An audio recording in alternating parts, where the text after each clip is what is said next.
ഏവർക്കും ക്രിസ്തു പഴയ നിയമത്തിൽ എന്ന പോഡ്കാസ്റ്റിലേക്ക് സ്വാഗതം. കഴിഞ്ഞ പോഡ്കാസ്റ്റിൽ നാം ഇസ്രായേല്യർക്ക് ദൈവം ആചരിക്കുവാൻ കൽപ്പിച്ച 7 ഉത്സവങ്ങളിൽ ക്രിസ്തു എങ്ങനെ മറഞ്ഞിരിക്കുന്നു എന്നതിനെക്കുറിച്ചായിരുന്നു. അവിടെ നാം പെസഹായെക്കുറിച്ചും പുളിപ്പില്ലാത്ത അപ്പത്തിന്റെ പെരുന്നാളിനെക്കുറിച്ചും വിശകലനം ചെയ്യുകയുണ്ടായി. ആ വീഡിയോ കാണാത്തവർ അത് കാണുവാൻ ശ്രമിക്കുക. കാരണം ആ വീഡിയോയുടെ തുടർച്ചയാണ് ഈ പോഡ്കാസ്റ്റ്. ദൈവം ഇസ്രായേല്യർക്ക് നൽകപ്പെട്ട എല്ലാ ഉത്സവങ്ങളും ചൂണ്ടിക്കാണിക്കുന്നത് ക്രിസ്തുവിലേക്കായിരുന്നു. എന്നാൽ വ്യത്യസ്ത രീതികളിൽ കൂടി എന്ന് മാത്രം. പെസഹ പെരുന്നാളിൽ കുഞ്ഞാടായിട്ടും പുളിപ്പില്ലാത്ത അപ്പത്തിന്റെ പെരുന്നാളിൽ അപ്പമായിട്ടും. പൗലോസ് കൊലോസ്യർക്കെഴുതിയ ലേഖനത്തിലെ ഒരു വചനം വായിക്കാം. അതുകൊണ്ട് ഭക്ഷണപാനങ്ങൾ സംബന്ധിച്ചോ പെരുന്നാൾ, വാവ്, ശബത്ത് എന്നീ കാര്യത്തിലോ ആരും നിങ്ങളെ വിധിക്കരുത്. ഇവ വരുവാനിരുന്നവയുടെ നിഴലത്രേ. ദേഹം എന്നതോ ക്രിസ്തുവിനുള്ളത്. ദേഹം എന്നതോ ക്രിസ്തുവിനുള്ളത് എന്ന് പറഞ്ഞാൽ ക്രിസ്തു എന്ന ശരീരത്തിന്റെ നിഴലുകളായിരുന്നു ന്യായപ്രമാണ ഉത്സവങ്ങൾ എന്നാണ്. ആ ഉത്സവങ്ങളെല്ലാം ക്രിസ്തുവിനെ സൂചിപ്പിക്കുന്ന നിഴലുകൾ മാത്രമായിരുന്നു. ഇന്ന് നാം ചിന്തിക്കുവാൻ പോകുന്നത് മൂന്നാമത്തെ ഉത്സവമായ ആദ്യഫല പെരുന്നാളാണ്. എന്താണ് ആദ്യഫല പെരുന്നാൾ? ഈ പെരുന്നാൾ ഇസ്രായേല്യരുടെ കൃഷിയുമായോ കൊയ്ത്തുകാലവുമായോ ബന്ധപ്പെട്ട ഒരു ഉത്സവം മാത്രമായിരുന്നു. അവർ അത് എങ്ങനെ ആചരിച്ചു? ആ പെരുന്നാൾ എങ്ങനെ യേശുക്രിസ്തുവിൽ നിവൃത്തിയായി? ഇവയാണ് നാം ഈ പോഡ്കാസ്റ്റിൽ വിശകലനം ചെയ്യുന്നത്. ലേവ്യപുസ്തകം 23-ാം അധ്യായത്തിന്റെ 10-11 വായിക്കാം. നീ ഇസ്രായേൽ മക്കളോട് പറയേണ്ടത് എന്തെന്നാൽ, ഞാൻ നിങ്ങൾക്ക് തരുന്ന ദേശത്ത് നിങ്ങൾ എത്തിയ ശേഷം അതിലെ വിളവെടുക്കുമ്പോൾ നിങ്ങളുടെ കൊയ്ത്തിലെ ആദ്യത്തെ കറ്റ പുരോഹിതന്റെ അടുക്കൽ കൊണ്ടുവരേണം. നിങ്ങൾക്ക് പ്രസാദം ലഭിക്കേണ്ടതിന് അവൻ ആ കറ്റ യഹോവയുടെ സന്നിധിയിൽ നീരാജനം ചെയ്യണം. ശബത്തിന്റെ പിറ്റേന്നാൾ പുരോഹിതൻ അത് നീരാജനം ചെയ്യണം. ഇതൊരു സാധാരണ കാഴ്ചവയ്പ് മാത്രമായിരുന്നില്ല. ദൈവത്തിന്റെ വിശ്വസ്തതയ്ക്കും അനുഗ്രഹങ്ങൾക്കും വേണ്ടി നന്ദി പറയുന്ന ഒരു ആരാധന കൂടിയായിരുന്നു ആദ്യഫല പെരുന്നാൾ. ആദ്യ ഭാഗം ദൈവത്തിന് നൽകുമ്പോൾ വിളവും വിശുദ്ധമാകുന്നു. പൗലോസ് റോമർക്കെഴുതിയ ലേഖനത്തിലെ ഒരു വാക്യം ഇതിനോട് കൂടി ചേർത്ത് വായിക്കാവുന്നതാണ്. റോമർ 11:16. ആദ്യ ഭാഗം വിശുദ്ധമെങ്കിൽ പിണ്ഡം മുഴുവനും അങ്ങനെ തന്നെ. വേർ വിശുദ്ധമെങ്കിൽ കൊമ്പുകളും അങ്ങനെ തന്നെ. മുഴുവൻ വിളവും ലഭിക്കുന്നതിന് മുമ്പാണ് അവർ ആദ്യഫലം ദൈവത്തിന് സമർപ്പിക്കുന്നത്. ഇത് അവർ സദൃശ്യവാക്യങ്ങളിൽ പറയുന്ന പോലെ ദൈവത്തിന് നന്ദിയും വിശ്വാസവും ബഹുമാനവും കാണിക്കുന്നതിനുള്ള ഒരു അവസരമാക്കി മാറ്റി. സദൃശ്യവാക്യങ്ങൾ 3:9-10. യഹോവയെ നിന്റെ ധനം കൊണ്ടും എല്ലാ വിളവിന്റെയും ആദ്യ ഫലം കൊണ്ടും ബഹുമാനിക്കുക. അങ്ങനെ നിന്റെ കളപ്പുരകൾ സമൃദ്ധിയായി നിറയും. നിന്റെ ചക്കുകളിൽ വീഞ്ഞ് കവിഞ്ഞൊഴുകും. ദൈവത്തിന് സമർപ്പിക്കുന്ന ആദ്യഫലം വരുവാനിരിക്കുന്ന മുഴുവൻ വിളവിന്റെ ഉറപ്പിനെ കാണിക്കുന്നു. ആദ്യഫലം പൂർണ്ണ വിളവിനെ പ്രതിനിധീകരിക്കുന്നു. പഴയ നിയമത്തിലെ ഈ പെരുന്നാൾ ഇസ്രായേല്യരുടെ കൃഷിയുമായി ബന്ധപ്പെട്ടുള്ള ആചാരമായിരുന്നു എന്ന് ഒറ്റനോട്ടത്തിൽ തോന്നാമെങ്കിലും അത് ക്രിസ്തുവിന്റെ ഉയിർത്തെഴുന്നേൽപ്പിന്റെ പ്രവചനമായിരുന്നു. 1 കൊരിന്ത്യർ 15:20. ക്രിസ്തു നിദ്ര കൊണ്ടവരിൽ ആദ്യ ഫലമായി മരിച്ചവരുടെ ഇടയിൽ നിന്ന് ഉയർത്തിരിക്കുന്നു. പഴയ നിയമത്തിൽ ആദ്യഫലം വിളവിന്റെ തുടക്കത്തിനെയും വരുവാനിരിക്കുന്ന മുഴുവൻ വിളവിന്റെ ഉറപ്പിനെയും കാണിക്കുന്നതുപോലെ ആദ്യഫലമായ ക്രിസ്തുവിന്റെ ഉയിർപ്പ് വിശ്വാസികളുടെ പുനരുത്ഥാനത്തിന്റെ ഉറപ്പിനെ കാണിക്കുന്നു. 1 കൊരിന്ത്യർ 15:23. ആദ്യഫലം ക്രിസ്തു, പിന്നെ ക്രിസ്തുവിനുള്ളവർ അവന്റെ വരവിങ്കൽ.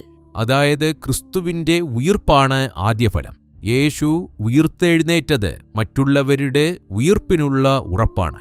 പഴയ നിയമത്തിലെ ആദ്യഫല പെരുന്നാളിന്റെ ദിവസവും പുതിയ നിയമത്തിലെ ആദ്യഫലമായ ക്രിസ്തുവിന്റെ പുനരുത്ഥാനത്തിന്റെ ദിവസവും ശ്രദ്ധിക്കുകയാണെങ്കിൽ അവ രണ്ടും എത്ര കൃത്യമായി ദൈവം ബന്ധിപ്പിച്ചിരിക്കുന്നതെന്ന് കാണുവാൻ കഴിയും. പഴയ നിയമത്തിൽ ഇസ്രായേല്യർ ഈ പെരുന്നാൾ ആഘോഷിച്ചത് എന്നാണെന്ന് നോക്കാം.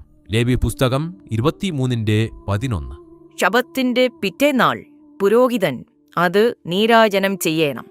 ശബത്തിന്റെ പിറ്റേന്നാൾ എന്ന നാൾ ഈ വിഷയത്തിൽ വളരെ പ്രാധാന്യം അർഹിക്കുന്ന നാളാണ്.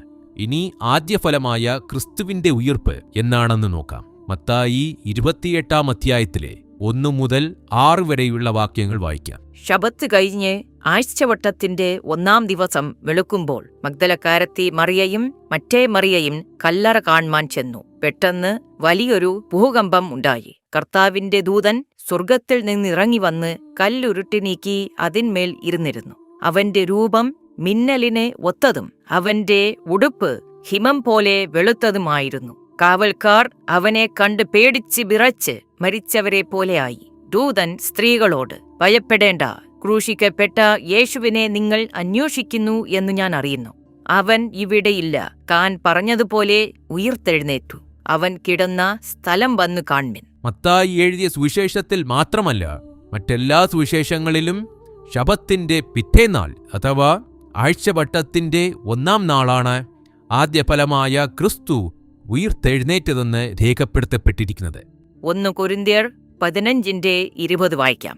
എന്നാൽ ക്രിസ്തു നിദ്ര കൊണ്ടവരിൽ ആദ്യഫലമായി മരിച്ചവരുടെ ഇടയിൽ നിന്ന് ഉയിർത്തിരിക്കുന്നു. മരിച്ചവരെ നിദ്ര പ്രാപിച്ചവർ എന്ന് പൗലോസ് പറയുന്നു. മരണം ശരീരത്തിന്റെ നിദ്ര മാത്രമാണ്.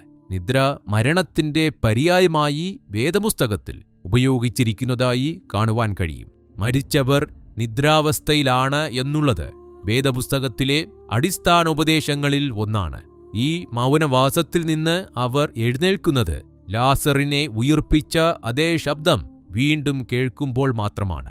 യേശുവിന്റെ വാക്കുകൾ കേൾക്കാം. യോഹന്നാൻ 5:25. ആമേൻ, ആമേൻ. ഞാൻ നിങ്ങളോട് പറയുന്നു, മരിച്ചവർ ദൈവപുത്രന്റെ ശബ്ദം കേൾക്കയും കേൾക്കുന്നവർ ജീവിക്കയും ചെയ്യുന്ന നാഴിക വരുന്നു. ഇതുതന്നെയാണ് പൗലോസ് തെസലോനിക്കയിലെ സഭയ്ക്ക് എഴുതിയ ലേഖനത്തിലും വ്യക്തമാക്കിയത്.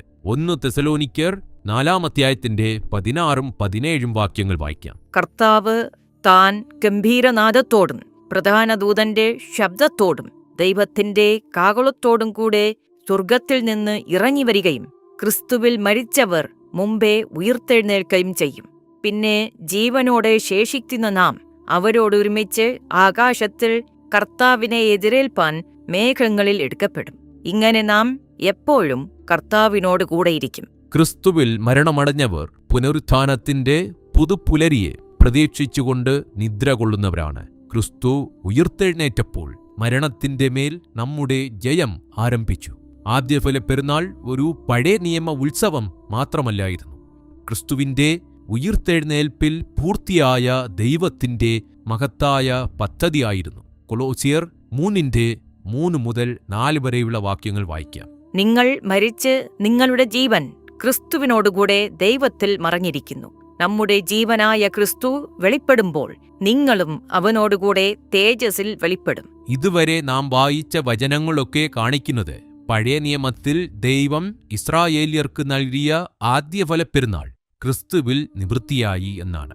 ഇതുതന്നെയാണ് യേശുവും പറഞ്ഞത്. മത്തായി 5:17. ഞാൻ ന്യായപ്രമാണത്തെയോ പ്രവാചകന്മാരെയോ നീക്കേണ്ടതിന് വന്നു എന്ന് നിരൂപിക്കരുത്. നീക്കുവാനല്ല, നിവർത്തിപ്പാനത്രേ ഞാൻ വന്നത്. ഇസ്രായേല്യർക്ക് ആദ്യഫലം പൂർണ്ണ വിളവെടുപ്പിന്റെ പ്രത്യാശയുടെ ചിഹ്നമായിരുന്നുവെങ്കിൽ ക്രിസ്തുവിന്റെ ഉയിർത്തെഴുന്നേൽപ്പ് വിശ്വാസികൾക്ക് ആ പ്രത്യാശയുടെ പൂർത്തീകരണമായി തീർന്നു.